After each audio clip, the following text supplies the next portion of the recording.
Good morning, colleagues. On a snowy day, I would like to call our meeting to order. Members of the public are advised that our meetings are webcast live by City of Hamilton. They are temporarily archived on the City website. Other individuals in the media may be audibly and or visually recording the meeting. As well, a reminder... Thank you. As well, a reminder that all electronic devices are to be switched to a non-audible function during committee meeting. Madam Clerk, are there changes to our agenda? Yes, Mr. Deputy Mayor, through you, added as item 6.1, subsection A of report PED 10049V, licensing rental units. This was referred to the Planning Committee in August of 2017 for consideration of a portion of that report during this budget deliberations. Thanks. May I please have a motion to approve the agenda as amended? Councillor Skelly, Councillor Farr, all in favor? Fabulous. Are there any declarations of interest? Madam Clerk, Councillor Pearson, I will put on your mic. Thank you, Mr. Deputy Mayor. And with regards to the most recent addition to the agenda with regards to the rental housing, I'll declare a conflict as I have rental units. Thank you. Thank you. Item 3, may I please have a motion? Oh, pardon me, Councillor Marula indicates the same. And Councillor Vanderbeek. Sorry, Councillor. Thank you, and I likewise perceived conflict, so I'm declaring a conflict. Thank you. To do with the rental property. Thank you. Yeah, Councillor Marula? For the record, when you're declaring an interest, all you need to do is declare an interest to prevent the conflict. It's not a perceived conflict.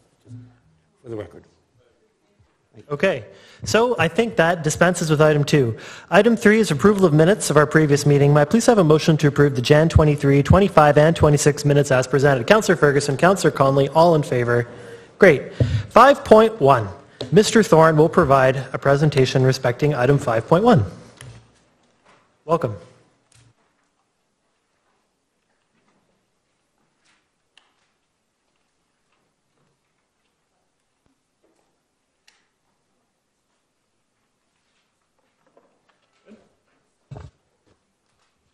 Good morning, Mr. Chair, members of council.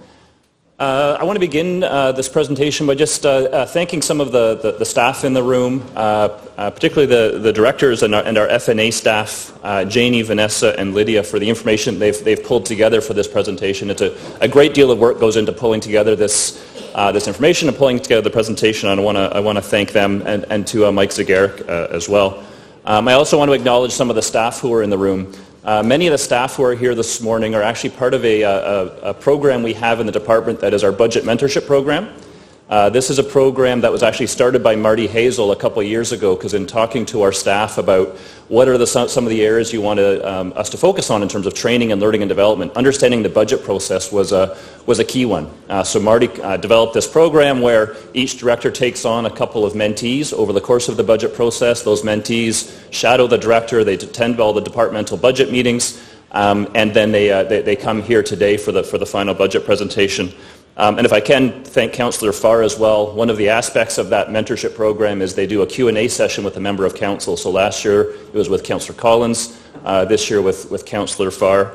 I wasn't there, I missed it this year. I understand it was very entertaining. So thank you very much, Councillor. So I'm going to begin my presentation this morning where I have in previous budget presentations talking about some of the 2017 highlights from the department. And I'm going to begin here with one of the indicators, the primary indicators that we track, which is building permit construction value. And the reason this is one of the primary indicators we keep an eye on is because it reflects so much of what the department does to initially bring in investment into the city, and then to take that investment, take it through the approvals process, and turn it into actual built projects. So as we reported back in December, this was the 8th time in the past 9 years that the city exceeded the $1 billion mark for construction value in the city. And in fact, 2017 was our second best year ever at just over $1.3 billion. Where we saw that activity, this is a map showing hotspots of where that occurred in 2017. You'll see it's a lot of similarities to previous years. So as usual, we have a hotspot in the downtown. Up in Upper Stony Creek and the Stony Creek waterfront are two areas where we typically see these hotspots. You'll see around McMaster University was one of the hotspots this year, also up in Ancaster. Another highlight from the building activity we saw in 2017 relates to the number of housing units. So if you look at this red line on the chart, that represents total housing units constructed in the city.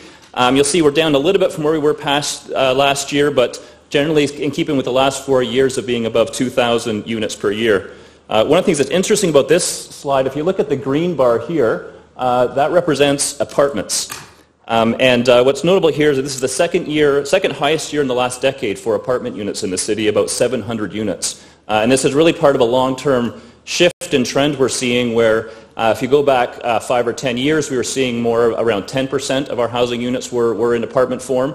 Now it's more in the range of 25%, and actually last year was one of our highest ever at about a third of units being built were apartments.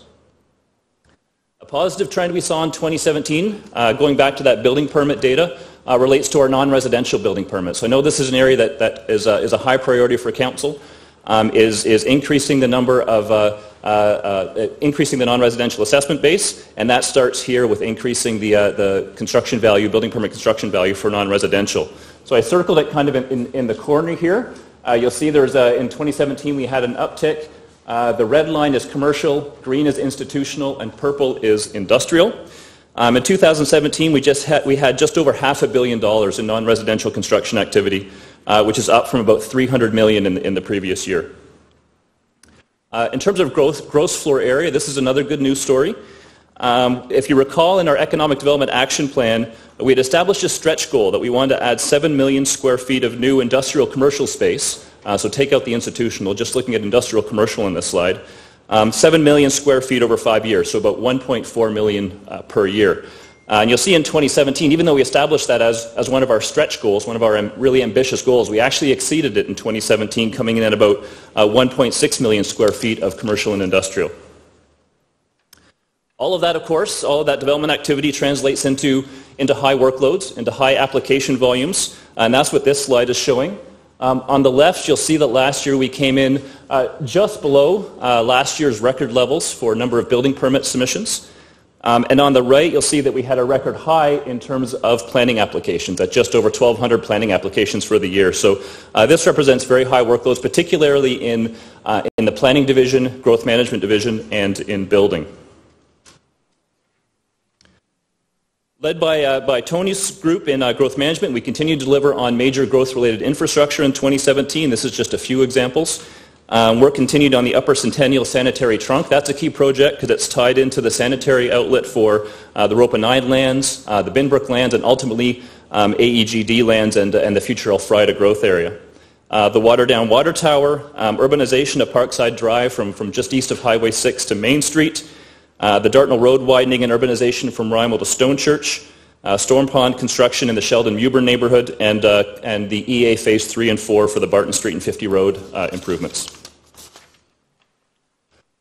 Our cultural and economic divisions also play a very key role in growth and development in the city. You may recall that we made the culture in particular one of the pillars of our Economic Development Action Plan that was approved a year ago.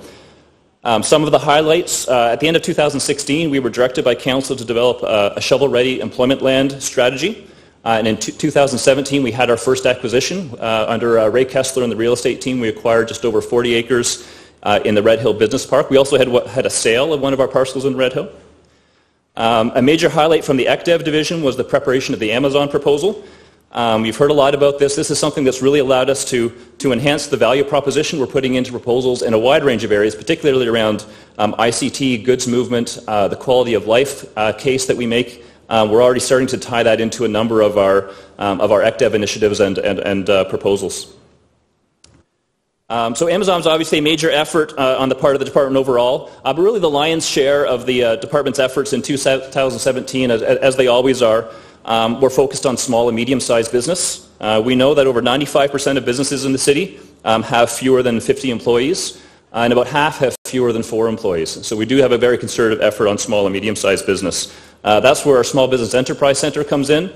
They handled just over 1,000 consultations, created about 167 new jobs and 161 new businesses through that program in 2017. And we also had a strong emphasis on the creative industry sector. So in 2017, Council approved, for example, a new zoning bylaw that creates broader permissions across the city for artist studios, for performance spaces. And also our music office continues to work with our volunteer working group to develop that particular sector. Our film office also continued to support a high-level activity in 2017 with a number of productions. If you look here on the right in blue, the number of productions generally holding steady at about 100 per year. But what's really notable and interesting about this slide is the direct spend from those productions is increasing quite significantly. So last year we cracked the $12 million mark in direct spend from those productions, almost double where it was just 3 years ago. So this includes things like hotel stays, location rental fees, products and services purchased in the community, catering, some of the donations and contributions they make to our BIAs, that sort of thing. So the really good news story here is that we're starting to capture and extract more economic value out of the film industry right here in Hamilton, and we're generating greater spends per production. Tourism also continues to be a major focus of our ECDEV efforts. We have about 4.5 million visitors in our city every year, spending about $360 million. Our ECDEV action plan, again, had one of its stretch goals to attract 5 major events over 5 years that would collectively generate $50 million in economic value. And in 2017, we got our first of these. So we won the Canadian Country Music Awards, about a $5 million economic impact that's coming to Hamilton this year. We also had our Canada 150 program. We had an expanded Canada Day and Tall Ships event. And we continue to have a lot of success in the sports tourism area. So in 2017, we had the Ontario Curling Championships, Coaches Association of Ontario, Rogers Hometown Hockey, North American Indigenous Games, Senior Games Association, and of course the Vanier Cup. So all of this contributed to a significant growth in hotel stays in 2017, which is one of our key indicators of the economic benefits of the tourism sector. And at our own civic museums, and I want to give a shout out here to Ian Kerr-Wilson and his team in culture, we hit a record number of visitations to our own civic museums in 2017, which I think is a really positive story. Finally, in terms of some of our 2017 highlights related specifically to growth and economic development, I want to share a couple of success stories from our Open for Business initiative. And I'll be reporting back to the Open for Business subcommittee with my annual presentation in the spring, and I'll be going through a more detailed listing at that time. But this is just a couple of the examples. We continue to look at where there may be some unnecessary steps in our approvals process that we can eliminate. So in 2017, we were rolling out a new process for temporary encroachment agreements. So this would be things like putting out bistro chairs, retractable awnings, things of that nature outside of a business, having a much more simplified and zero-cost option for having those sorts of things. I actually just met with a gallery owner last week who was looking to do an art piece on the side of their building that they tried to do a couple of years ago, but the cost of the encroachment agreement made it too expensive, so they abandoned it. They're going to be doing it this year because there's no cost to it now under this new program. Our planning and licensing group brought in a new variance process for sign bylaws. We're close. We hope we're going to be able to roll out a new approvals process for patios this patio season. That will also be simplified. And of course, looking at all the steps that are necessary in the process, but can we streamline them? Can we do them more efficiently and effectively? So the new commercial mixed-use zoning bylaw that this council passed in 2017 was a big part of that, much more flexible, much more adaptable to the needs of local businesses. Our building permits, our building division rolled out a new conditional permit process so that when applicants for new development are waiting to get their record of site condition back from the provincial government, which takes a number of months, they can proceed under a conditional building permit, and that's something that's been very well received by the development industry. We're continuing our review of the licensing bylaw. We're offering a new service as part of our formal consultation to do zoning reviews at formal consultation to give more upfront information to applicants about what the zoning does and does not permit on their site. And we're continuing to roll out new technology in the department. A big part of that in 2017 was upgrading our Amanda platform. This is intended to be a common platform now across the department, from building to planning to engineering. And one of the major goals of the department is to get to the point in time where we can actually have digital submissions, and we've been piloting that in the building department for electronic building permit submissions. So again, this is just a short list. I do want to thank Councillors Pearson and Partridge, who've been co-chairing the work of the Open for Business Subcommittee, and the members as well, the Chambers of Commerce, the home builders, the Architects Association, the others who sit on that committee.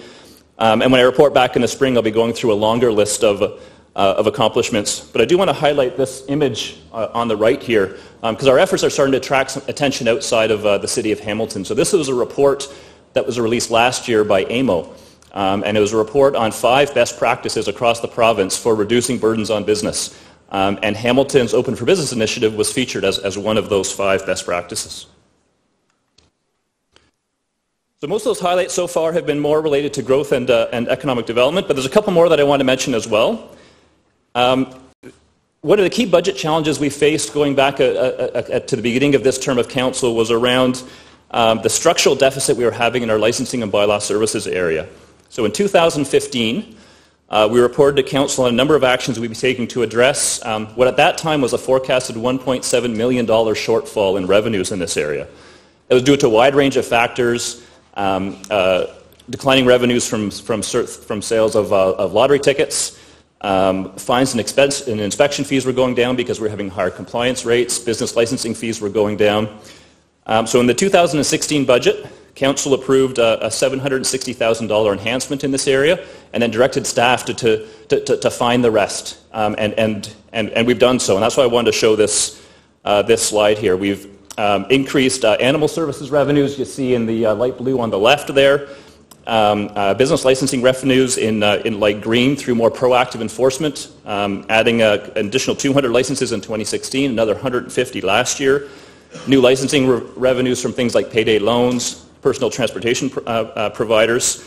So the overall result of all of that work here has been quite dramatic, and that's why I wanted to put this slide up. We've gone from what was a very significant negative revenue variance in 2014 and 2015 to now a modest positive revenue variance. And so I want to thank council for the investment you made, particularly in this area of the department, and also the leadership. This work began with Marty Hazel, and was carried on by Kim Coombs and Ken Leanders to really put this division on a much more sustainable financial footing for the future.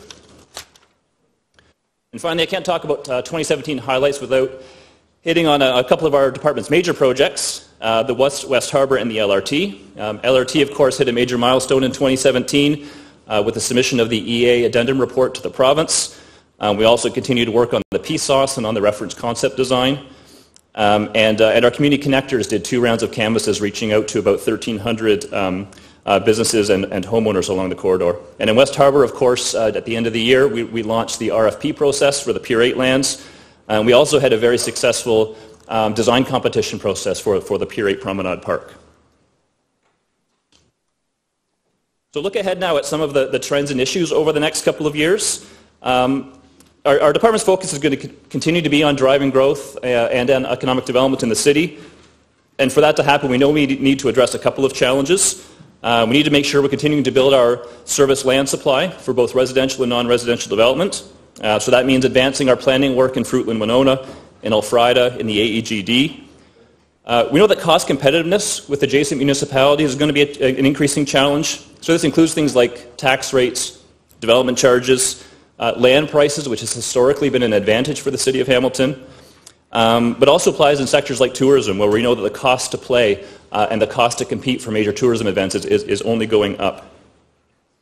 As intensification increases, particularly in the downtown, we know we're going to need to look more strategically at how we're providing parking supply, how we're doing staging with the LRT, and we also need to be aware of the flip side of Hamilton's recent success. So that means addressing the forces and concerns around gentrification and around housing affordability.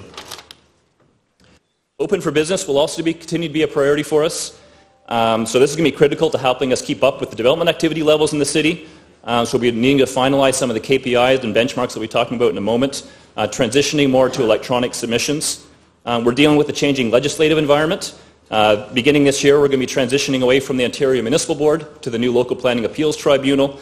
That's going to have impacts on our work. MOE is looking at a new transfer of review program for certain infrastructure projects. That will impact our work. And new regulatory regimes for medical and recreational marijuana, sharing economy, Airbnb, all of those sorts of things. And then finally, an ongoing challenge for the department is going to be a continual focus on workforce development.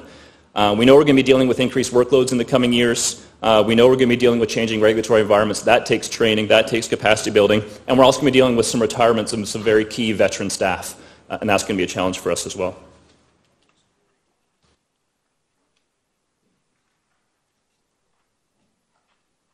I'm going to turn now to some key metrics. This is an area measuring what we do and how well we do it, where the department's really put a considerable amount of effort over the past couple of years. When I first did my first budget presentation in front of council in 2015, I had almost no metrics to talk about. And we've been really expanding that list year after year after year. And I want to again thank and acknowledge the department's directors for their efforts in this area. A key investment that the council made in the department was to create the Open for Business position, which was Bill Jansen, now Rob Lawley. A lot of the efforts of that position has also been to develop this list of indicators, and we now have what I think is quite a robust set of indicators for much of what the department does. Now, when it comes to KPIs, I would say licensing and bylaw services, tourism and culture are two of the areas that are particularly strong in the department. But for this presentation, what I'm going to focus on is some of the KPIs specifically tied to development approvals. And I should note that I'll fly through these a little bit quickly, but the intention is for anybody who wants to dig a little bit deeper into some of these in the next few weeks, we'll get some of the underlying data up on the Open Data website, and people can play with it and dig into it and play with it a little bit. So our goal since the Open for Business initiative launched at the beginning of this term of council, we wanted to make sure we weren't just looking at overall approvals timelines, but we wanted to make sure we were looking at key segments, key decision points and processes within the overall approvals process. So what I'm going to take you through in terms of these metrics, I'm going to start by talking about some of the big picture stuff, official plans, zoning bylaw amendments, then some of the subdivision, site plan, committee of adjustment metrics, building permits, and business licensing. And I'll start with this one here. What this is showing is the number of days it takes to get from when we receive a complete application to when we get in front of planning committee for a public meeting for official plan amendments and zoning bylaw amendments. So this reflects the work of a number of divisions, but particularly planning and growth management under Steve and Tony. So if you look at zoning bylaws here in blue, what you can see is that over the past 3 years, we've shaved about 200 days off the timeline for getting zone amendments in front of council. Now, official plans in red are showing a trend in the opposite direction, but we're actually dealing with a bit of a policy blip on this one. So in 2015, we had a number of official plan amendments that were tied to the new City of Hamilton UHOP. So we had a number of zoning bylaw amendments that were already in process. With the new UHOP, we had to go back and tack on some OPAs to those applications, which meant that we had a number of kind of smaller OPA applications tied to existing rezoning applications. So those ones were able to move through the process pretty quickly. What we're seeing now is OPAs and zoning bylaws relatively the same amount of time, because most typically those two are tied together in terms of a single application. So that's the trend I would expect to see going forward, is that OPAs and zoning bylaws being roughly the same amount of average approval time. So as I mentioned, one of the things we want to make sure that we're doing is not just looking at the overall approvals process, but we want to be able to track key steps within that process. So this is an example. Each planning approval requires the planning division, requires the building division to do a zoning review. So in 2016, we flagged this as a critical path item. These zoning reviews were causing some slowdowns in the overall approvals timeline. So we actually went to council in 2016, and council approved on a pilot project basis 3 temporary staff, zoning examiners, to try to address this issue. And you can see the positive impact those additional temporary 3 staff have had. So we cut 10 days off the amount of time it takes to do a zoning verification for a zoning bylaw amendment, and almost 20 days off the time it takes to do a zoning verification for a site plan amendment. So I'd ask you to keep this slide in mind, because when we come back in a couple of weeks on the budget enhancements, you'll see that making those 3 zoning examiners from temporary to permanent is one of the enhancements that you'll have in front of you, and this is sort of the business case and the evidence base that we've been using to identify that as a particularly good investment. Turning now to subdivisions, you may recall that subdivisions was one of the areas, again, back at the start of the Open for Business initiative, when I was presenting on the findings of the consultants report we had done by the consultant Ian Neville. Subdivision approval timelines was one of the areas that they had particularly flagged as being problematic. So again, in 2015, some of the investments council made in my department were specifically directed towards this issue. And you can also, and this is also the focus of where we did our first departmental lean process review exercise, where we had a number of frontline staff dig into this approvals process and see where we can make some approvals on the timelines. And again, you can see here we're seeing some positive results. So in 2017, we've cut these timelines almost in half from where they were a couple of years ago to just under 500 days. So once a draft plan submission is approved, the next step is for it to get registered. And so one of the key things we're looking at there is engineering submissions. So this is mostly tied to the growth management group. And we want to make sure we're separately tracking how much time an application's in our hands and how much time in the applicant's hands, because we can control how long it's in our hands, and that's what we really want to focus on. So that's what you'll see here on the left. In red is how much time it's in our hands, in blue is how much time it's in the applicant's hands. And this is for engineering submissions tied specifically to subdivisions. So as you can see, we've been relatively consistent over the past 3 years at about 200 days for those submissions. This is a similar chart, but this time tied to site plan. So processing time for engineering submissions that are tied to a site plan application. Again, we see some fluctuation here in the red, but generally down from where it was if you go back 2 or 3 years ago. So turning now to Committee of Adjustment, this slide shows the average number of days to get an application for a minor variance, that's in blue, or a consent application, that's in red, to the Committee of Adjustment for them to make a decision. So you'll see that for minor variances in particular, that's the blue one, there's been an upward trend, but I should note that between 2015 and 2016 we actually changed how we were tracking this one. So we used to start the clock ticking once building had done its initial rezoning review of the application, which took a couple of weeks. What we started doing in 2016 is actually start the clock ticking from the minute the application walked through the door. So we've got about a couple of weeks there difference in the methodology that we're using to track these timelines. So turning to building permits now, what you're seeing here in blue on the left is the average number of days to review what we call a 10-day permit, which fell to 7.5 days in 2017. And in red is the average number of days to review a 20-day permit, which is holding steady at that statutory level of 20 days. On the right is a new metric. This is showing the overall percentage of building permit applications that meet the statutory review timelines. Now here you're seeing a bit of a downward trend, and we're still digging into these numbers. One of the key issues here is one of our practices, and it's a good practice, it's a helpful practice for the development community, is we'll accept bulk submissions of a number of building permit applications all at the same time, and then the applicant can direct us how they want them phased, so which ones they want reviewed, first, second, third, and fourth. It's a good practice to help out the development community, but it does have a negative impact on this particular indicator. That said, this is one of the areas that the building division is looking at. They're bringing on a new building engineer to deal with some of the volumes they're facing, but this is one of the ones that we'll be tracking in the coming years as well. And finally, business licenses. This one's showing our approval timelines for business licenses in blue. This includes new businesses, businesses that are renewals more than 90 days old, or businesses if they're changing location, changing ownership. How long does it take us to review and approve those licenses? And again here, the trend continues to be good. And again, we need to thank Council for this one, because this is another one that in the 2015 budget, we had flagged that 62.5 days as something we thought we could improve upon. And Council did make an investment with an additional enhancement in this area. And we were able to get that down to 30 days, and we've been generally able to maintain that at 25 days in 2017. So that's just a snapshot of some of the KPIs. Again, I'm pretty happy with how far we've come in terms of tracking our performance across a number of different service areas.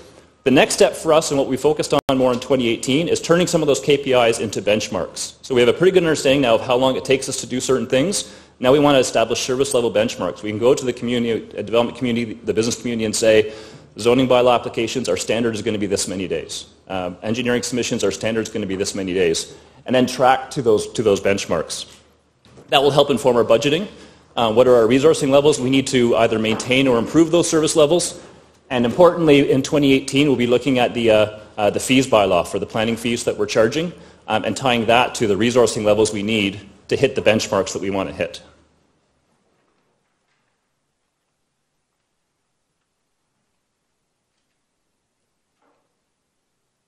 The last part of the presentation before I get into the operating budget is to highlight some of the major initiatives for the coming year. So in planning, growth management, and building, a number of things to watch for in 2018. We'll be finalizing the block servicing for the Scooby lands, coming up with the preliminary land use concept plans for the Elfrida study area, completing the downtown secondary plan, and launching the review of the citywide residential zoning bylaw. We'll also be finalizing the strategic growth initiatives, which are key inputs to the development charge review scheduled for 2019, and a number of major growth-related infrastructure projects planned. Pumping stations in Waterdown and Bimbrook, the Nash Neighbourhood Trunk, urbanization of Highland Road from Winterbury to Pritchard, and Upper Mount Albion from Rymel to Highland, initiating construction of Cormorant, and undertaking the Class EA for the Upper Red Hill Parkway. And also the 5-year work plan for the AGD continues to roll out with the EA for Dickinson Road. In culture and economic development, we'll be completing a review of the CIP and the associated incentive programs, developing sector profile for the creative industries, finalizing the Bayfront strategy. We've got a busy year ahead of us in tourism. I already mentioned Canadian Country Music Week. We've also got Canusa Games coming, Habitat for Humanity's National Conference, the Ontario Chamber of Commerce Annual Conference, Officer Cross Country Championships, and the Kidditch Canada National Championships, all coming to Hamilton in 2018. And on the policy front, we'll have the Art in Public Places policy in front of Council in 2018, and looking at a 2019, starting a review of the cultural plan, and the 5-year review of the city's tourism strategy and archaeology management plan. Licensing and bylaw services, we'll be rolling out the apps process for animal service licensing, and in parking, we'll be rolling out credit card machines in the downtown lots, and doing the software development for a pay-by-phone application for parking meter payments. And of course, in LRT and waterfront, completing the procurement process for LRT and for Pier 8, and initiating construction of the Pier 8 Promenade Park. So that brings us to the final section of our presentation, which is the 2018 operating budget. The only significant change you'll see on our departmental org chart is that we have added the new division here of transportation planning and parking. Just to remind Council, this was a new division created with the reorganization happening in Public Works, where the transportation planning group from Public Works came over to PED. So that's the group that deals with the transportation master plan, the cycling plan, the PED mobility plan, TDM, and review of development applications. And they are brought together with the parking group that was formerly under Marty Hazel to create this new transportation planning and parking division. In terms of departmental FTEs, you'll see a reduction of 3 FTEs, and that reflects an ending of a couple of pilot projects in animal services and in parking, and also, animal services and in bylaw, and also the elimination of a veterinary position associated with the rabies program at animal services as that provincial funding was rolled back. So overall, our department's coming in at a 1.5% increase, just over $400,000. The only significant outlier in that group that you'll see here is the parking school crossing program at 113%, and I'll get to the explanation of that in a moment. So as usual, the largest drivers in our budget are the employee-related expenses, representing about $750,000. Turning now to that outlier, that 113% in parking and school crossing, 2 major drivers there. One is the minimum wage increase. There's $114,000 pressure in that group. And also we are seeing the impacts of reassessment on our parking lot. So that's a property tax impact of $217,000. Continuing on the negative pressures in the 2018 budget, in 2017, Council approved a new program to support affordable housing by waiving some of the planning application fees for applications for new affordable housing. So compensating for that loss of revenues represents a $86,000 pressure in the planning budget. And then we also have an additional $25,000 increase in our contribution to parking reserve, which represents a negative pressure in that area. In terms of the positive pressures, a couple of things. One is Council's approval of an increase in the user fee for undertaking MTO searches when people have late payments on their parking fines. Went from $10 to $12, so that's $130,000 positive pressure. We're also forecasting increased revenues in business licensing. largely due to our personal transportation provider license. That's the Uber license. And we're forecasting some increasing revenues from zoning reviews and animal licensing as well. You'll note that on the development application fees, you see both negative pressures and positive pressures. And what that's reflecting is we are anticipating greater volumes of development applications, but a shift in seeing probably more site plan applications and fewer draft plan applications. So that affects the fees that are being paid and how those are allocated across the department. So I'm going to move through these last group of slides fairly quickly. These are the division by division slides, but happy to come back to answer any questions about them. So in building division, no changes to the complement in 2018.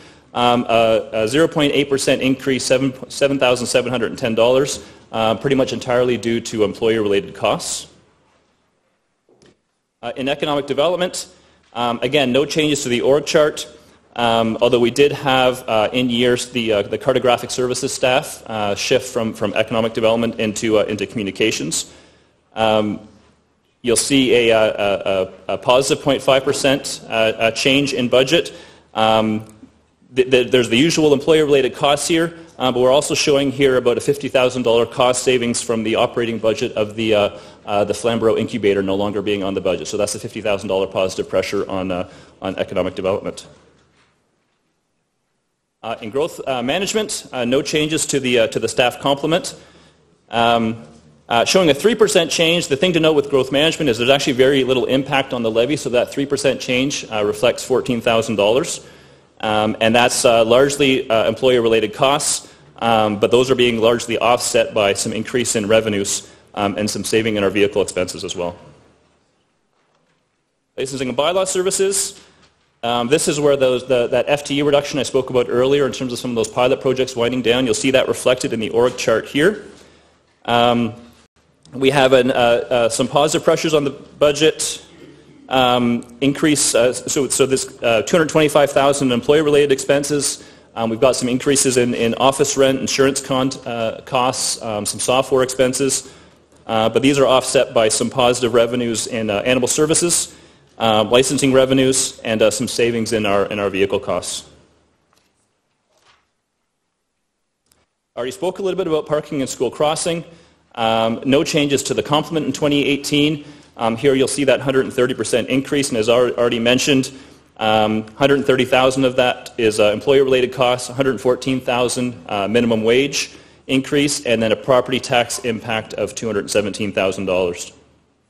Some of that is offset by the additional revenues from the $10 to $12 fee on late payments of parking tickets. In planning, again, no changes to the org chart.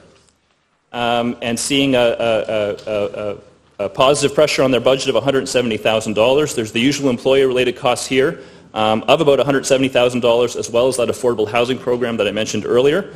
But these are offset by forecast increased revenues of about $400,000.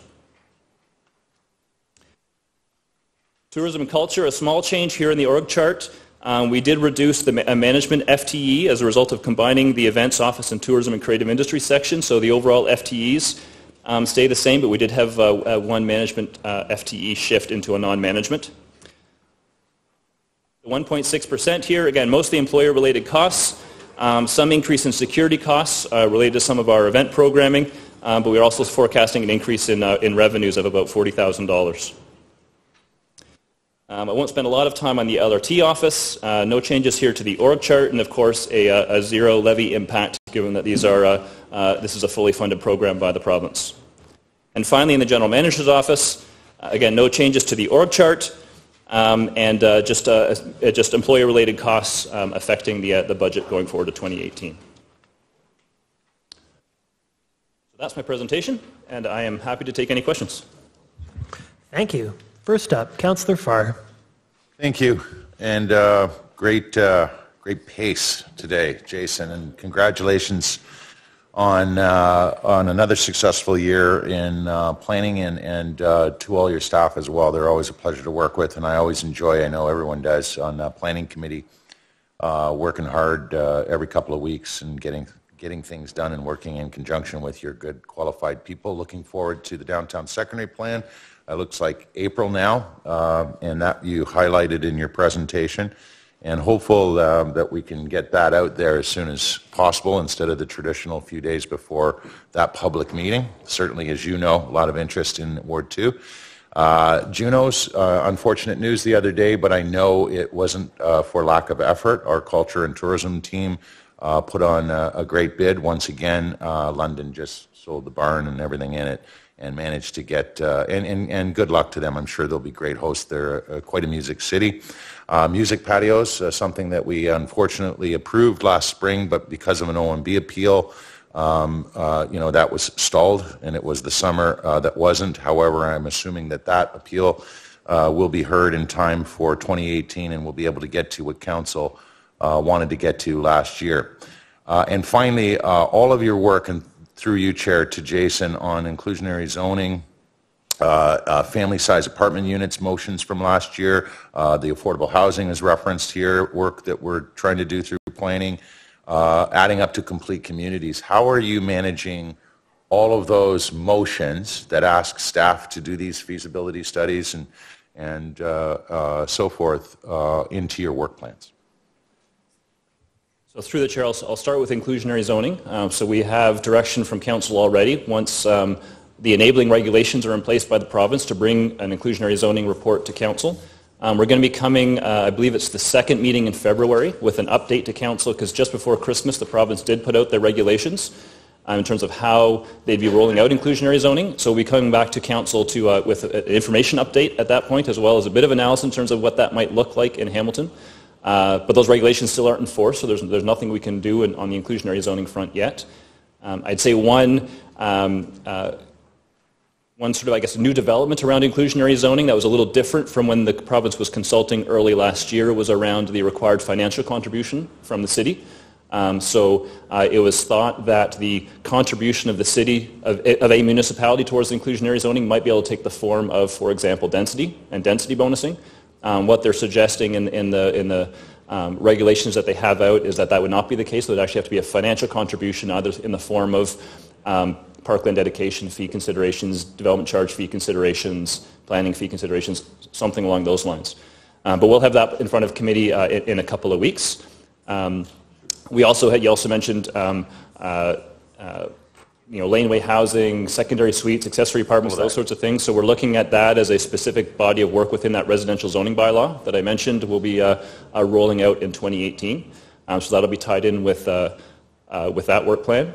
And I'm not sure if I missed any. No, I think generally we're complete community type planning, and you clearly have the resources, and it's not too much of an imposition. I know you've got Edward John on a lot of these files.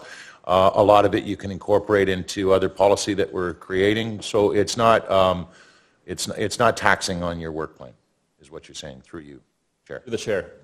Not taxing at all. Okay. Slide 16.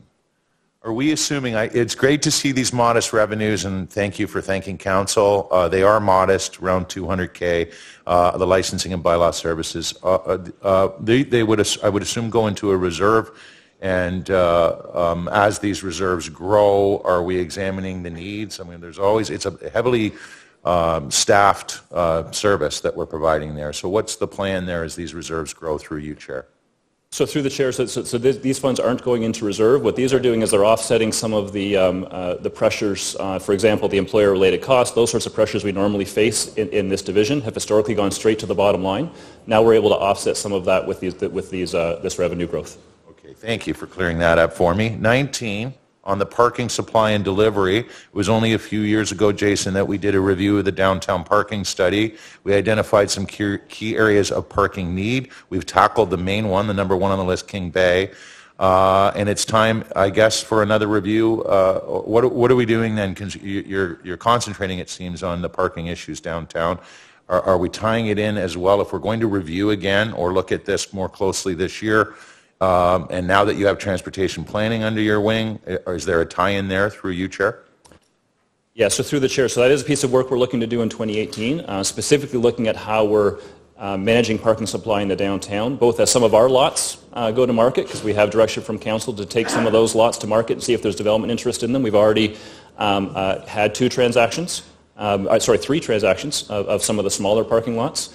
But also important to keep in mind that we actually only control about 15% of the downtown parking supply. The rest is private lots, and we're starting to see a lot of those turn into development projects as well. So we know that the days of abundant supply of surface parking in the downtown core are ending, are going to be behind us, and so we have to get out ahead of it and think, okay, how are we looking at what sort of parking supply do we need to maintain, and how are we going to look at doing that through creative partnerships with some of the new development proposals. That was a motion that was already approved by council, was for us to look at when new applications are coming forward. Are there opportunities there for us to secure through purchase or lease arrangements public parking supply within some of those projects? So that's the kinds of things that we want to look at through 2018. I have 2, possibly 3 more questions, but I'll put myself on the second-time speakers list for those. Thank you very much, Councillor. We move on to Councillor Ferguson. Thank you very much, Mr. Chair, and through you, Jason, good report. And let me first start by going to slide 11, if I can.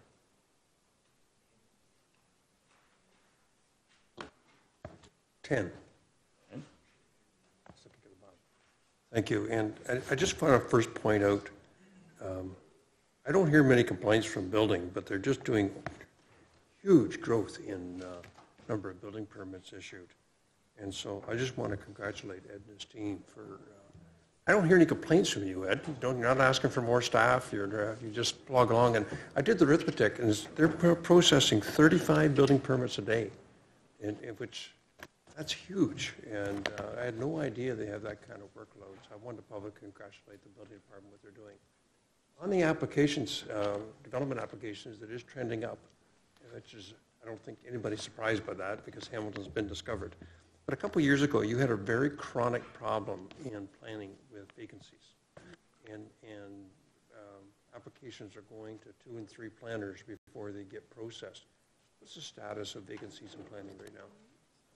So through the chair, I might ask Steve to reply, because that's an area that he's been doing a lot of work in terms of filling some of those vacancies. Thank you, Matt. At the present time, there's 2 vacancies within the development planning group. Those are intermediate planning positions. And then there's possibly a third planner, entry-level planner 2 position vacancy. Out of the total complement of about 44 staff within the development planning group, we have 3 vacancies total. And we will be going out to posting those positions and advertising through the planning websites and the other outside websites, trying to recruit for those to fill those vacancies. Are you still having, Steve, through you? Oh, no, Mr. Chairman. Are you still having problems, Steve, with turnover, with a lot of people leaving? And it seems to be a problem in planning because people can jump so easy to other municipalities. Through you, Mr. Chairman, I don't want to jinx anything, but right now we have a fair degree of stability. Normally, I think in talking with HR, they anticipate that you should be at about 85% stability with about 15% turnover on an annualized rate. That may be planners moving to other parts of the division or other parts of the organization. So we seem to, over the last 12 to 18 months, reach sort of a fairly stable level, and that we have a good crew. We've recruited a lot of new staff to the organization compared to where we were 2 or 3 years ago. At one point, we were basically down to 1/3 of our complement in the development group. And then through the hard work of Anita and the rest of her team, they've been very aggressively filling those positions. And like I said, just as of today, there's 3 vacancies within the organization. That's good for 15, 2 years ago. It was, well, basically out of the 3 development teams, we only had enough staff to make 1 team whole, and the other 2 teams were sort of making do on a Band-Aid situation. Any idea what percentage of applications now go with the same planner from start to finish? As it stands right now, we're moving to that point where it's probably going to be almost all of the applications will be cradle to grave with the same planner, unless that planner, that's the intent. So we've gone from that situation where 3, 4, 5 planners were handling the file to now you're seeing the applications. The planner does the formal consultation, the planner does the rezoning application, and that same planner will also be bringing it forward to the development review team if the site plan is warranted as well. And that's the way that the organization, it's structured to deal with it, and that's sort of the way we're seeing now with the applications moving forward. Okay, well, good work on that. Thanks on that, Steve. And of course, I think you got some pending retirements in development engineering too, which is going to create some problems because you're losing a lot of gray hair that's going out the door, and so you're going to have to go on recruitment, or Tony's going to have to go on recruitment to replace them. I know at least, I think it's 3 key people that are retiring this year. And but we'll watch that one too. On to the metrics on slide, I think there's a number of slides in this. I'll go to 26. It really is 26 and 27 where you show the time taken by the city and the time taken by the applicant to respond. And I'm pleased that you're tracking that because we got told it was taking up to 3 years. And, you know, when I talked to our planning staff, they said, well, we're waiting for, here's the letter, we're waiting for the applicant, and the applicant said, we're waiting for planning. So it's great that you're tracking that, and we're actually doing better than the applicants are on getting things done. It would be nice to have a third bar there, because I know Omni does benchmarking. And does Omni have benchmarking on processing subdivision agreements or engineering or site plan approvals that you can track against them on how well we're doing? And I know that was a benchmark for you as part of your presentation, but I didn't see how you're going to do that. Yes. So through the chair, I'll ask Tony to respond in terms of OMBI. That OMBI doesn't tend to get that fine a grain, and one of the challenges we're finding, because I would like to be able to benchmark against other municipalities, but in conversations, you know, I meet regularly with my counterparts in other municipalities, and there's a bit of apples to oranges in terms of how some of the approvals processes work, which makes that benchmarking a challenge.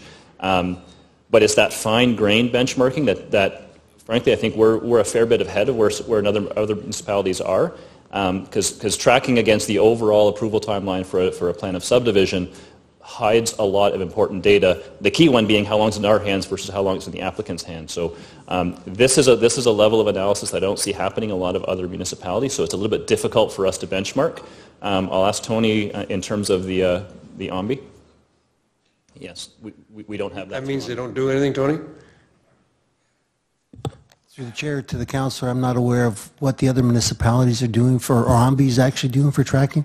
I could tell you through our MEA association, we provide them this data, and they're actually looking at trying to implement the same live time, dead time, because they get the same questions asked. How long does it take to process through the development process? Of course, we get what's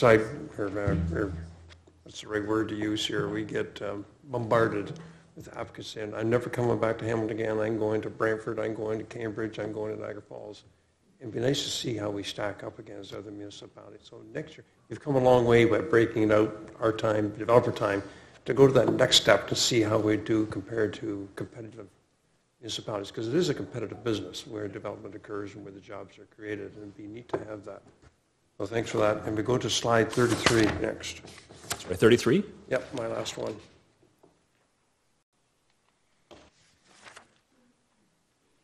And it's the last bullet, and I've been asking you this question, Jason, for as long as you've been here, and I asked your predecessor for about 8 years before that. Cormont Road's still stuck in the mud, and it's just getting worse. Every day, instead of having roadblocks taken down, there's more put in front of us. We were going to be to tender in that for sure last fall. And then it was in the winter.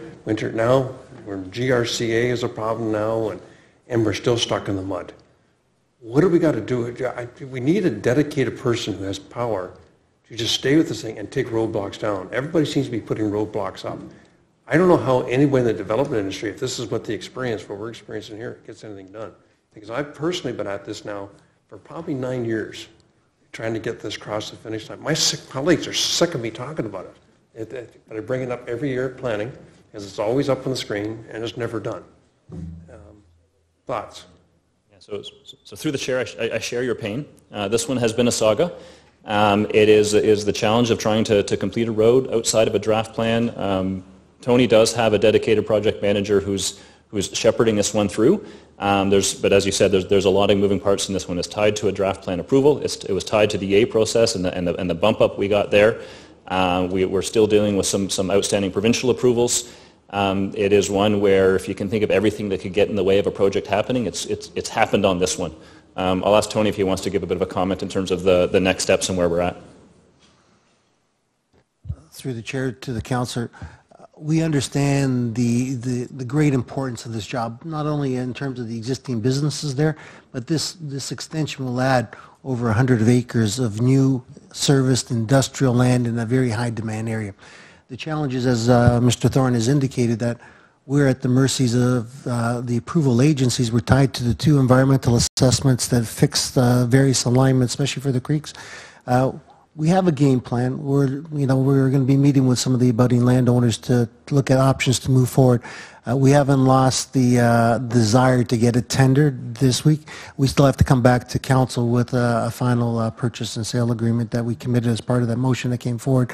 I think we should be able to go to tender by sometime in February. Having said that, that's the desired time, but we are tied to the MNRF approvals in terms of the compensation as it relates to the bats and the meadowlarks. So it's a timing issue. Yeah, and of course the public don't understand the birds and the bees and the flowers and the trees. First we ran into MOE, then an appeal, then the meadowlark, and then we had to find an alternate nesting ground, then the bats. I always thought bats were a pest. Their system, we have to protect them. Now we got GRCA bumping back into that again because of creek alignment. It just, every week there's more roadblocks. And I really need you as the general manager, because I need someone with power to get this across the finish line, because it's embarrassing. Because not only we got 100 acres that we can't bring on stream, and there is a big demand for that property. That park's an overwhelming success. It's a health and safety issue. You got one entrance. Big lineups every morning, but if there's ever an accident or a fire on Tradewind Drive, God help us, I don't know how we get people out of there. And you know all this. I've driven you through there. You've seen it. But it just seems to every week a different roadblock that gets thrown in front of us. So I'm just asking you for support to get this done. That's all my questions. Thank you. Thank you very much, Councillor. Councillor Skelly. Thank you, Mr. Chair, and through the chair, just two quick questions. Good morning. The first is, on page 23, how do our timelines compare with other jurisdictions? So through the chair, that's something we don't have a good indicator of yet. As I was saying to Councillor Ferguson, I think we're a little more advanced, I think, than other municipalities in terms of what we're tracking and the timelines that we're tracking, and we don't have good comparators in some of our neighboring municipalities. On this one in particular, on something like zoning bylaws and official plan amendments, we can track to the statutory timelines. So on a zoning bylaw, the statutory timeline is now 300 days. On the official plan, it's 300 days. On a zoning bylaw, 210 days. So that ideally, we'd like to be hitting those kinds of numbers. That's quite a challenge, and I can tell you that most municipalities are not hitting those numbers. And part of that is because you want to create that opportunity to have back and forth with an applicant. So what we don't want to be in a situation is where we rush to meet a certain timeline and say, okay, every zoning bylaw we have to have in front of council within 210 days. And if it's not ready, we're walking in front of you with a refusal, whereas with a bit more time, we could have worked with the applicant to get their application into a form that we could actually support it and approve it. So that tends to be more the philosophy that we take in dealing with the applications. But as I said, for 2018, we at least want to establish our own internal benchmarks. We want to talk to the industry and say, these are the kinds of benchmarks we think we can deliver on and that we can commit to. It's going to be more difficult to benchmark that against other municipalities because we don't have this kind of data from a lot of our neighbors. Thank you. And my only other question is something that you alluded to, and that is the downside, if you will, of gentrification and our encouraging growth, and that is young families, young people in general, hoping to purchase homes or build a home in this community.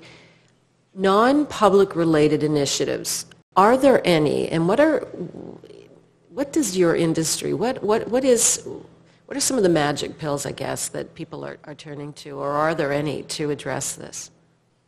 So through Chair, non-city affordable housing projects, for example? Yes. So Hamilton's actually quite fortunate that we have a number of very good not-for-profit housing providers in the city. That's one advantage we have over a lot of communities. I think this council's done some very good things in terms of looking at credits from development charges, credits for parkland fees, credits for planning application fees. I know there was a motion at the last planning committee around looking at even extending that further, looking at what are some of the engineering fees, building fees that apply to affordable housing projects to see how many of those can be pulled back in order to make some of those affordable housing projects more viable. Councillor Farr earlier asked about inclusionary zoning. That's one tool that may be able to support some additional affordable housing in the city. I think it's going to be a limited tool the way it's being rolled out right now.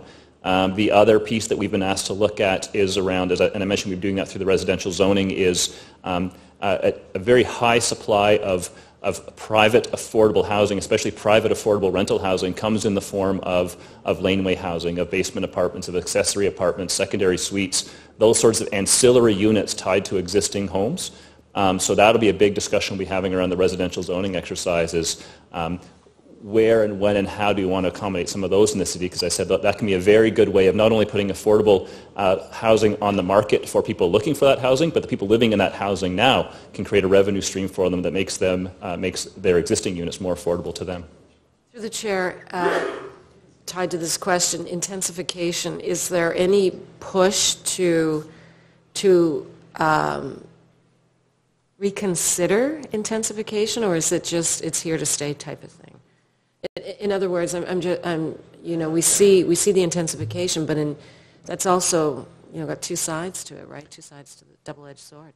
So through the chair, that's here to stay, and if anything, if the direction the province is giving is that they want that intensified. They've actually increased the targets for intensification that they want municipalities to accommodate, so that's going to be part of our planning work in the coming years, is how we're actually going to ramp up some of that intensification, because we're still hovering, 40% is what the provincial target is right now, 40% of housing units, and we're still hovering just below that in terms of what we're delivering each year. And actually where we're seeing that intensification happening, in our official plan we've identified that we wanted to have 20% of that in the downtown, 40% of that along some of our nodes and major corridors, so Eastgate Mall, Lime Ridge Mall, the A line, the B line, accommodating 40% of that intensification and 40% elsewhere in existing neighborhoods.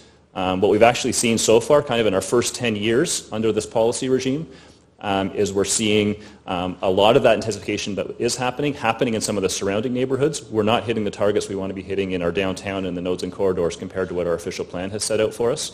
So directing that intensification is also a challenge. Through the chair, why is that, do you know? So through the chair, I think part of it is a legacy of where some of those intensification opportunities were in other parts of the city. So if you look at places like the Stoney Creek waterfront, which has captured a lot of growth, which is intensification growth, when we first defined what's called the built boundary, the boundary that identifies what's intensification, it captured sort of some, you might call them kind of holes in the donuts, some legacy greenfield sites that have slowly built out. So some of that low-hanging fruit has been gobbled up in the first 10 years, and the sites just get more and more challenging to develop. Thank you. Thank you. Those are my questions. Thank you very much, Councillor. Councillor Partridge. Thank you, Chair. And Jason, if you could go to slide 15, please. One more. Yep, there we go. Okay, thank you. And I appreciated the highlights for the Open for Business, which I'm very pleased to co-chair with Councillor Pearson, and I think we are getting a lot accomplished, although there are still challenges which we have chatted about. But the one important thing that I don't see listed here that I think has been really helpful is the business facilitation and that dual process that we're now able to go on stream with, and I believe that's been, Chair, within the past year and a half, and I'm wondering if you could just unpack that a little bit for the benefit of all those here.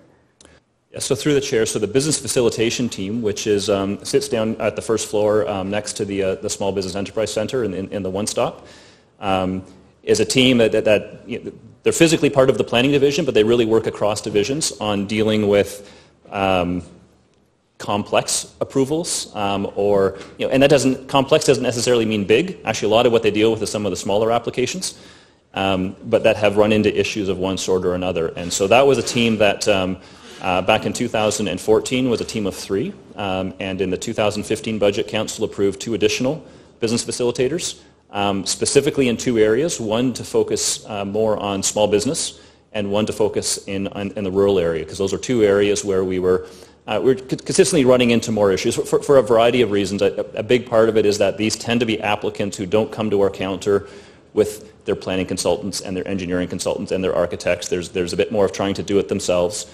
They don't have a lot of money to spend, so they need a bit of extra hand-holding.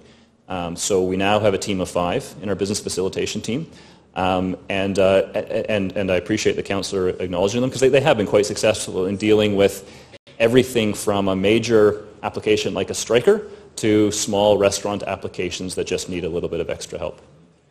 And Chair, I appreciate that explanation and you including the challenges in the rural area, because certainly, from my own perspective, I have so many files that I've been working on for, in some cases, the past 8 years.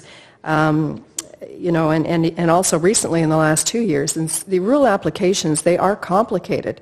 And so what do you feel is I'm not looking for a silver bullet here, but what are some of the key issues that need to be addressed that haven't been addressed so far in terms, and this is specifically for the rural files? Yeah, so I think the new rural zoning bylaw, I think it is going to help. We're going to start seeing the benefits of that because it's a more, what I would consider a more flexible bylaw for dealing with some of the rural applications. One of the pieces that we're looking at in 2018 is continue to look at how we're dealing with source water issues, because that tends to be one that comes up again and again and again. I think there's really going to be my view is that I think rural applications are always going to be a little more challenging, a little more difficult because of that very reason I mentioned. These are individuals who aren't making application every year. They might do it once or twice in their lifetime, and they don't have the resources to have a big consulting team behind them. So I think something like the small business facilitation unit is always going to be required if we're going to be able to help support those kinds of businesses in our city. And I'm glad you mentioned the legislation with source water protection. I'm the council representative on the Source Water Protection Committee for Halton and Hamilton, and we developed over the last 8 years. We've developed the policies, and they're very stringent and quite a big change, which I would suggest that many, not only businesses but residents in the rural area, just have no idea what the impact is until they go to put up a pole barn or a shed or expand one of their chicken barns, which are quite huge. But the role of communication in all the files that I've worked on, I really feel that there is a break in communication, or there's something missing there. How are you addressing that communication aspect between the planning, the building, and the facilitation staff and the applicants? And again, specific for the rural area. So through the chair, one part of that answer and acknowledge the work that Steve's done in the planning division is the creation of the specialized rural team within the planning division. Because again, planning in the rural area I would consider to be a unique skill set, both in terms of there's a different policy environment in the rural area. That's just a reality that a planner or an engineer has to understand. And then I think you've hit on something important, which is that the role of communication, I think, is a little bit different in the rural area. The expectations in terms of how that communication will take place, I think, is a little different in the rural area. And having someone who understands kind of that culture and is able to provide that kind of support, that was part of the idea, and sort of in Steve identifying a specific team of planners for the rural area.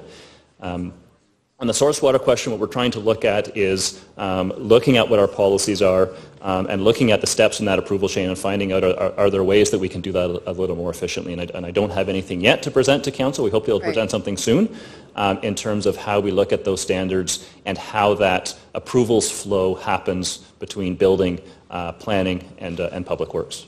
So what I'm hearing, Chair, is that is still being worked on. There's still some tweaking going on there in terms of the process. The Chair, that's correct. Okay, thank you. Could you go to page 26, please?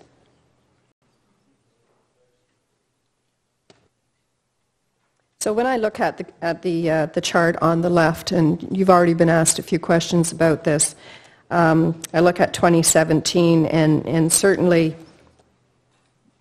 the blue bar, which is the length of time that is with the applicant, is quite a bit higher. I'm going to come back to what we just talked about, and that is the communication aspect of it, and also the use of a planner. And Chair, it occurs to me that is there a way to build that into the actual process so that when someone comes in, they're advised that they really need to get a planner, and the reasons for that being clearly outlined? Yes, through the chair, we often do. In some cases, it's a planner. In some cases, it's the building division, suggesting the need for an architect or an engineering consultant. But basically, getting the right professional expertise you need as an applicant would help us a lot on our end. We generally can't force that to happen. There are certain requirements around a building permit or engineering submission about who provides a stamp. But yeah, it is something that, it is a message we try to get out as much as we can when we're talking to businesses, talking to the development industry about making sure you've got the right professional expertise on your team. Because we can see it on our end. We can see it in terms of the quality of applications and submissions that comes in. And frankly, we're getting a little stricter in terms of our expectations on submissions and what we expect in them. And this practice of kind of application by piecemeal submission. You get this report this week and that report next week and another one a couple of weeks later. We're trying to send a message out to the industry saying that we have to get past that because that just slows things down for everyone. We want complete submissions all at the same time that are well done. That will help us on our timelines, and it's going to help the industry because it's some of those other ones that are standing in the way of other applicants who are ready to go. I would, Chair, I would really encourage that there be, something put into place around that. I mean, certainly I can think of two files, even one recently that, it's an architect that was working on behalf of the farm industry, the agribusiness, going to committee of adjustment, and planning staff were supporting it. Committee of Adjustment turned it down, and yet they have approved in the past. Well, had that professional perhaps been a planner who understood rural planning and the OP, they would have been able to speak more to it. Now instead they're going to the Ontario Municipal Board, which I'll get to next. So, I would really encourage that use of a planner, use of an architect, and I particularly like the idea, Chair, that there's a bundle requirement. You're getting a little more strict about that because certainly we still hear from the applicants that don't want to deal with Hamilton. You don't get anywhere, you don't get any help, and I'm going to take my business and go elsewhere. And that's the wrong message. We have really good staff out there. You folks have worked so hard on a lot of the files, and I honestly don't know what I would do without your senior planning staff and who I'm constantly hauling into meetings. I'm sure they're very sick of seeing me too, but anyway, that's going to continue, by the way. So the last question I have, could you go to page 20, please? And so specifically on the Ontario Municipal Board, just do you or perhaps Steve, Anita, or any of your staff have any idea how many files we still have under the old OMB process? I mean, it's my understanding that the new Land Tribunal is taking effect January 1st. So through the Chair, we can't answer that question yet because the actual transition regulations aren't in force in effect yet. So the province actually hasn't declared how they're going to deal with applications already in process. Right. So although the Act has been, let's get royal assent and proclamation mixed up. The Act has received royal assent. It hasn't been proclaimed yet, so it actually isn't in force in effect. We have, I think in anticipation of these changes, we already know we've had 13 or 14 appeals for non-decision, many of which we were told were applicants just protecting their rights under the old system, just in case it does change. So we know we have that many. We know we have another 50 or 60 out there that could, if they wanted to, go that route. What we don't know yet is how the province is going to deal with that transition. So what we're hearing is probably somewhere around April 1st. We'll see. We'll have regulations proclaimed in force. But the simple answer to your question is we don't know yet. Nobody knows yet exactly what that's going to look like. So I appreciate that honest answer.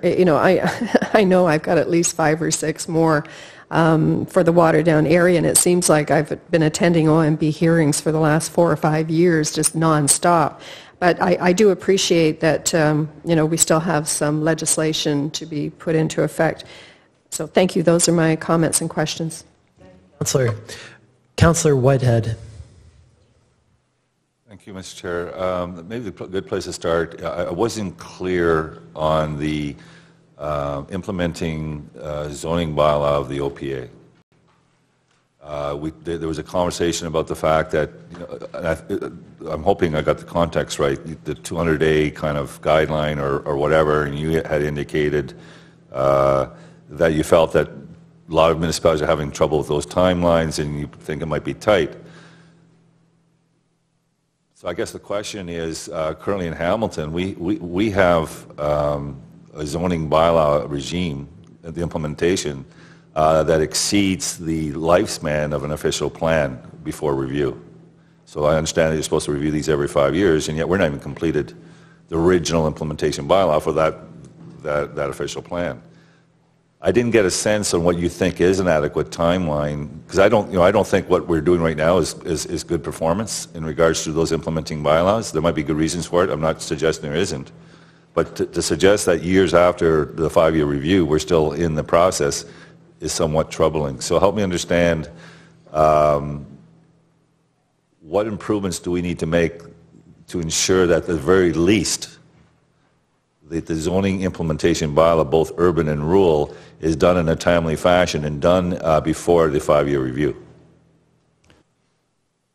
So through the chair, in terms of the zoning bylaw itself, you're right, that has been taking some period of time. In this term of council, we've dealt with, the previous term of council dealt with institutional and industrial.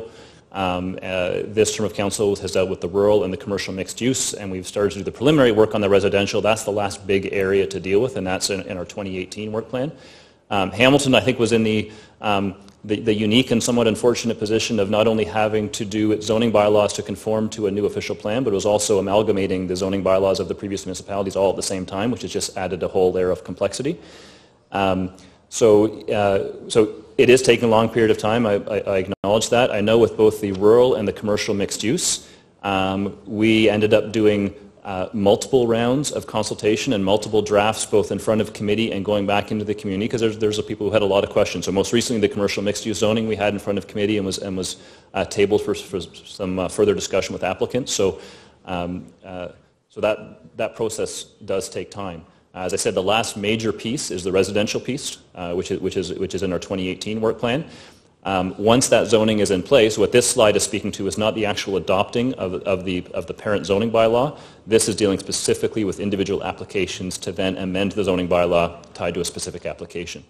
So as I mentioned there are statutory timelines tied to that in the Planning Act, generally 300 days for the official plan and 210 for a zoning bylaw.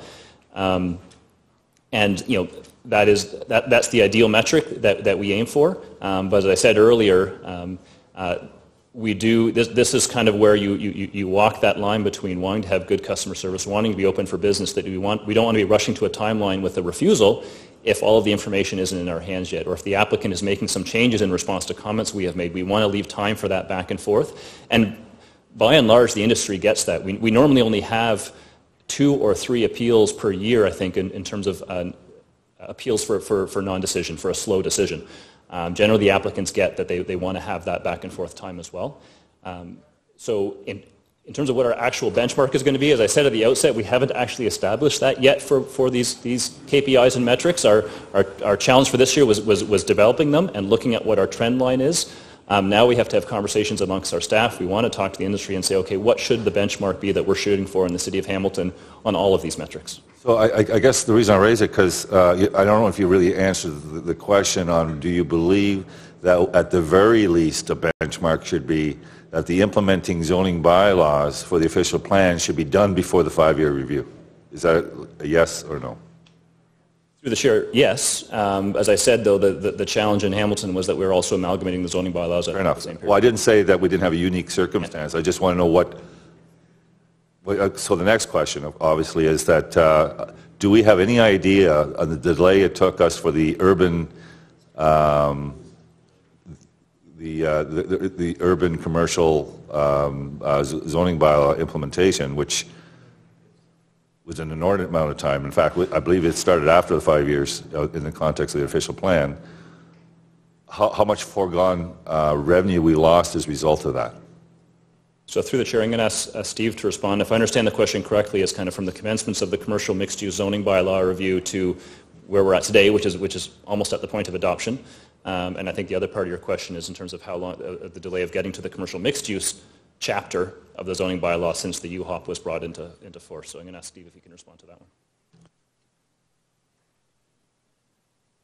Through you, Mr. Chairman. So are you asking in terms of lost economic opportunities Correct. in terms of delays in bringing forward that commercial mixed-use zoning. I